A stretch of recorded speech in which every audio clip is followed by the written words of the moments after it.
Hello my dear students, कैसे हैं आप लोग। गाइज, मैं हूं करण भट्ट और मेरे यूट्यूब चैनल में अगेन आपका एक बार और स्वागत है। हम लोग बात करने वाले हैं हमारे जो भी स्टैंडर्ड 10th का, गुजरात बोर्ड का स्टैंडर्ड 10th सोशल साइंस का चैप्टर नंबर 13 चल रहा था, उसका लास्ट एंड फाइनल वीडियो है ये गाइस। ठीक है, चैप्टर नंबर 13 का नाम जैसे आप जानते ही हो मैन्युफैक्चरिंग इंडस्ट्रीज था। और इस पर्टिकुलर वीडियो में हम लोग बहुत ही इंटरेस्टिंग टॉपिक की बात करने वाले हैं जिसका नाम है industrial pollution and environment degradation. अब गाइस, ये टॉपिक ना है ना, वो थोड़ा आजकल के टाइम में रिलेटेड है। तो अभी तक हम लोगों ने पढ़ा कि सारी इंडस्ट्रीज़ क्या होती है, कैसे काम करता है, मैन्युफैक्चरिंग कैसे होता है। और अब बात करने वाले हम लोग कि उस इंडस्ट्रीज से हमें क्या नुकसान हुआ, एनवायरनमेंट को क्या नुकसान होने वाला है। ठीक है, सबसे पहले इंडस्ट्रियल प्रोडक्शन ने बहुत ही definitely no doubt economic development बहुत ही किया है हमारा और दूसरे सारे नेशन से, कंट्री वर्ल्ड के उनका। ठीक है, लेकिन इस इंडस्ट्रियल डेवलपमेंट के साथ साथ, इकोनॉमिक डेवलपमेंट के साथ साथ आपका एनवायरमेंटल डिग्रेडेशन भी बहुत हुआ है। अब अगर एनवायरमेंटल डिग्रेडेशन यानी क्या, ये आपका क्वेश्चन होगा। तो गाइज, यहाँ पे एनवायरमेंटल डिग्रेडेशन की एक बहुत ही अच्छी डेफिनेशन दी हुई है जो पर्टिकुलरली इंडिविजुअली मुझे बहुत अच्छी लगी। बोला गया है कि when environmental conditions deteriorate due to natural और man induced reasons, the quality of environment is reduced, which is called environmental degradation. मतलब यहाँ पे बोला गया है कि कोई नेचुरल कैलामिटीज़ के द्वारा और एल्स मैन इंड्यूस रीजन, यानी कि मैन का कोई ऐसा काम, ह्यूमन बींग्स का कोई ऐसा काम जिसकी वजह से हमारा जो एनवायरनमेंट है उसकी कंडीशन डिटोरिएट होती रही, यानी कि बिगड़ती जा रही है, उसे हम लोग कहते हैं एनवायरमेंटल डिग्रेडेशन। ठीक है, अब एनवायरमेंटल डिग्रेडेशन या आप कह लो कि पोल्यूशन बेसिकली चार टाइप के पोल्यूशन से होता है। सबसे पहला air pollution, water pollution, land pollution and noise pollution. ठीक है, इन चारों से आप बहुत बहुत वाकिफ़ होंगे, ऐसा मैं एक्सपेक्ट करके चल रहा हूँ। ठीक है, इंडस्ट्री में जो हमारी डेवलपमेंट हुआ, उस इंडस्ट्री के डेवलपमेंट के साथ साथ हमारे एयर भी पोल्यूट बनते, मतलब पोल्यूटेड होते गए, साथ साथ हमारा वाटर भी पोल्यूटेड होता गया।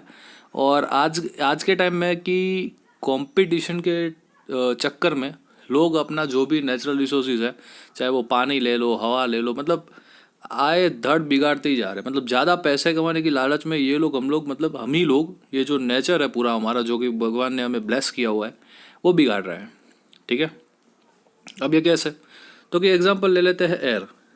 अब बहुत सारी इंडस्ट्रीज ऐसी है जो बहुत सारे harmful gases like carbon monoxide, sulphur dioxide, फिर आपने कह सकते हो कि कार्बन डाइऑक्साइड, ये जो सारी चीज़ें हैं वो क्या करते हैं, वो उसे उत्सर्ज करते हैं, मतलब उसे आप कह सकते हो कि प्रोड्यूस करते हैं, निकालते हैं। लाइक अपना एज अ समझ लो कि हम लोग कुछ टाइप का प्रोडक्शन कर रहे हैं किसी एक पर्टिकुलर चीज़ का, उस प्रोडक्शन के साथ साथ आपको ये कार्बन मोनोऑक्साइड और सल्फर डाइऑक्साइड जो है वो एटमॉस्फेयर में फ्री होंगे। मतलब कि उस प्रोडक्शन के साथ साथ ही ये सारी चीज़ें आपको देखने को मिलेगी।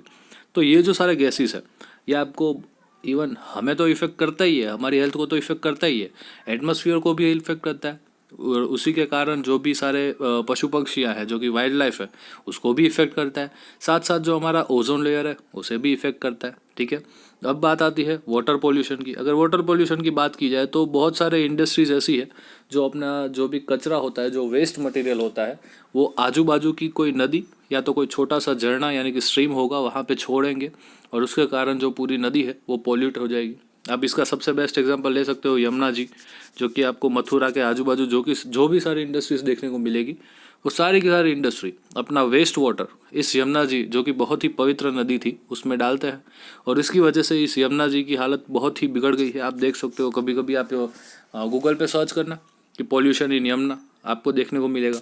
ठीक है, नॉइज़ पोल्यूशन की बात करें तो सबसे पहला एक रीज़न है कि अगर हमारे ह्यूमन लाइफ में हम लोग आज बहरे होते जा रहे हैं तो वो है हमारे नॉइज़ पोल्यूशन की वजह से। अब ऐसा क्यों, क्योंकि due to old machinery in industries and means of transportation the noise pollution has increased. आप देखो कि अगर आप ऐसी इंडस्ट्रीज में काम कर रहे हो जहाँ पे बहुत ही पिछड़े, बहुत ही ओल्ड मशीनरीज का यूज़ होता है जो कि बहुत ही आवाज़ करती है, तो इससे क्या होता है, इससे आपको लगता है कि चलो हम लोग काम कर रहे हैं, हमारे बॉडी पर कोई इफेक्ट नहीं पड़ता, लेकिन आपके अंदर वो एक चिड़ियापन, आपके अंदर वो एक मेंटल टेंशन जैसा पैदा कर देता है। तो आपको पता भी नहीं चलता कि आप उस कब उसके शिकार हो गए। ठीक है, आप जब मोबाइल लेके बैठे हो आपको बहुत मज़ा आती होगी, लेकिन आज आप देखना कि आपके पापा मम्मी अगर आपको कुछ कहते हैं, आपका छोटा बड़ा भाई आपको कुछ कहता है, तो आप सडनली उसके ऊपर रिएक्ट कर देते हो, ठीक है। अब ये क्यों है? क्योंकि आप मेंटली तकलीफ में हो। अब वो मेंटली टेंशन कौन सा है? वो टेंशन ये सारे पॉल्यूशंस की वजह से है, ठीक है।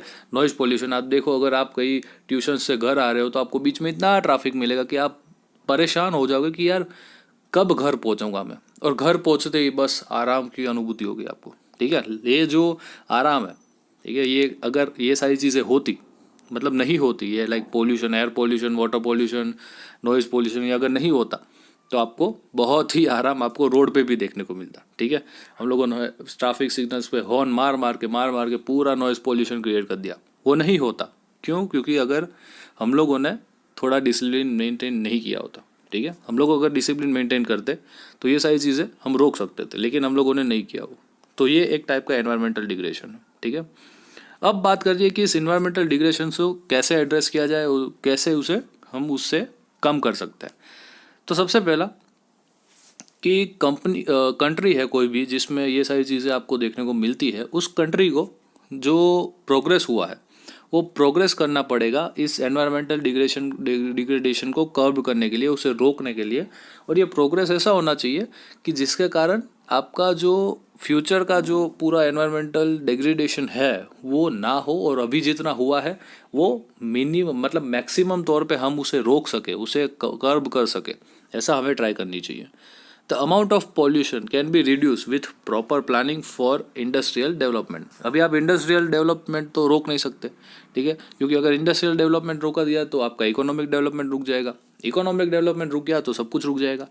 तो बेटर कि आप ऐसा कुछ इंडस्ट्रियल डेवलपमेंट करो, ऐसा कुछ प्लानिंग करो जिससे आपका फ़ायदा भी हो और साथ में एनवायरनमेंट को भी नुकसान ना हो। तो हम लोग कहते हैं ना कि भाई लाठी भी सांप भी चला जाए और लाठी भी ना टूटे, ठीक है। वो चीज़ कुछ आपको ऐसा कुछ प्लान करना पड़ेगा, ठीक है। दूसरा बोला गया है कि ऐसे क्वालिटी इक्विपमेंट्स बनाओ, ऐसे अच्छे खासे फ्यूल बनाओ जिसके कारण ये जो सारे गैसेस है, ठीक है, ये जो सारा नॉइज़ पोल्यूशन है वो कम से कम हो, ठीक है। आप फ्यूल में अगर समझ लो कि अगर पेट्रोल की जगह आप किसी हाइड्रोजन या कुछ आप सीएनजी का इस्तेमाल कर रहे हो, तो वो आपका पर्टिकुलर कंपेरेटिवली जो आपका जो धुआं होता है, जो एग्जॉस्ट होता है, वो कम करेगा, ठीक है, जिससे पोल्यूशन को ये एक जो एक पोल्यूशन होता है वो रुकेगा। जो फिर दूसरा चीज़ आप अगर नॉइज़ पोल्यूशन की देख लो कि हम लोग ट्रैफिक में खड़े हैं, बहुत सारे लोग हॉर्न मार रहे हैं, लेकिन अगर आप एक इंसान अगर आप शुरुआत करोगे कि आप हॉर्न नहीं मारोगे और 2 मिनट जो भी ट्रैफिक है वो क्लियर हो जाने तक की आप सहनशीलता रखोगे, तो हो सकता है कि आपका ये छोटा सा कंट्रीब्यूशन भी वर्ल्ड में बहुत बड़ा कंट्रीब्यूशन बन के आ सकता है फ्यूचर टाइम पीरियड में, ठीक है। दूसरी चीज़, air pollution can be curb through filter, scrubber, precipitators, ठीक है। मतलब कि आप ज़्यादा से ज़्यादा फिल्टर्स लगाओ, आप ज़्यादा से ज़्यादा स्क्रबर्स लगाओ जिससे आपका जो एयर पोल्यूशन है वो कम किया जाए। Water pollution can be prevented by releasing industrial effluents after proper treatment. Industrial water can be purified after due treatment. अब गाइज ये चीज़ भी हो सकती है, आपका जो वेस्ट वाटर है उसे वेस्ट करके सीधा का सीधा नदी में ना फेंक के उसे एक बार कुछ ऐसी टेक्निक यूज़ करो कि आप वही पानी को वापस रिफ्रेश करके उसे वापस यूज़ हो सके, ऐसा प्योरीफाई करो कि वापस यूज़ हो सके, ताकि आपको जो है आपका पानी की बचत भी होगी, पानी का पैसे भी उतने बचेंगे और साथ साथ जो पॉल्यूशन हो रहा था वो भी रुक जाएगा, ठीक है। तो आपको कुछ ऐसी सिस्टम लानी पड़ेगी जिसके कारण हमारा environmental degradation at the most रुक सके, ठीक है। समझ रहे हो गाइस? तो ये था आज का हमारा सेशन और यहीं पे हमारा chapter number 13 that is manufacturing industry खत्म होता है गाइस। आई होप आप लोगों को बहुत ही एंजॉय किया होगा इस पूरे पर्टिकुलर चैप्टर में और मैंने अच्छी तरह से एक्सप्लेन किया होगा। अगर एक्सप्लेन किया है तो लाइक मारना मत भूलिएगा और बहुत अच्छा लगा हो तो डेफिनेटली एक बार कमेंट तो ज़रूर बनता है, ठीक है। और ये वीडियो आपने अभी तक देखा है मतलब आपको मज़ा आई होगी, तो डेफिनेटली इस चैनल को लाइक भी कर दीजिएगा, सब्सक्राइब भी कर दीजिएगा, ठीक है, ताकि ऐसे वीडियो जब आपको आएंगे तब आपको बेल आइकन प्रेस कर दिया होगा तो आपको हर एक बार नोटिफिकेशंस भी मिल जाएगा कि नया वीडियो आया है इस चैनल पे, देख लीजिए, ठीक है। और मेरी डिस्क्रिप्शन इस चैनल की आप ओपन करेंगे तो उसमें आपको टेलीग्राम लिंक भी मिल जाएगी मेरे चैनल की। और दूसरा आपको इस पर्टिकुलर चैप्टर के मेरे नोट्स जो है जो मैंने खुद बनाए हुए हैं वो भी, उसकी लिंक भी आपको इस डिस्क्रिप्शन बॉक्स में मिल जाएगी, ठीक है गाइस। मिलते हैं अगले लेक्चर में एक नए चैप्टर के साथ और तब तक के लिए जय हिंद।